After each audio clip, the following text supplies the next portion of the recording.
Keep hearing about green jobs. There are 400 green jobs in Honeoye Falls at the GM plant where workers have created fuel cell technology to power vehicles. Two members of Congress stopped by for a tour this afternoon. Lynette Adams has that story new at 5 tonight. It looks like an ordinary SUV on the road, but this car represents the future.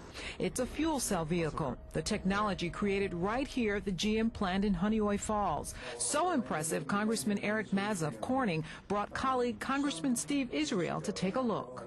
Having spent time in this facility, I have come to the conclusion that the end of America's dependence on foreign oil begins right here. This is a welcomed opportunity to make fuel cell vehicles as accessible and available as gasoline vehicles. This program needs the government's help.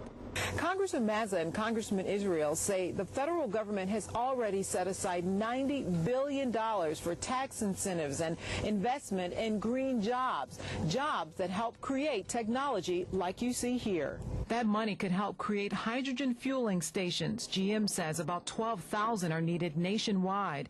GM also needs to bring the cost of each vehicle down. Right now, this SUV costs a couple $100,000, and it needs to prove it can perform as well as a gasoline vehicle. Massa vowed to make it happen. Imagine that every taxi cab on Manhattan is a hydrogen vehicle, and you only have to deploy 5 or 6 stations to start proving the technology, improving the infrastructure. There's many paths to success here. And that's a good idea. You know, in Japan, the fleets of cabs run on LPG, and that's a great test bed, so you can have sort of captured fleets either with taxi cab fleets or military vehicles on bases. So all those places and things are great ways to develop and prove the technology before they get really on the road. There are just over 100 of these fuel cell vehicles on the road right now in New York, D.C., and California. They are test vehicles. Rich?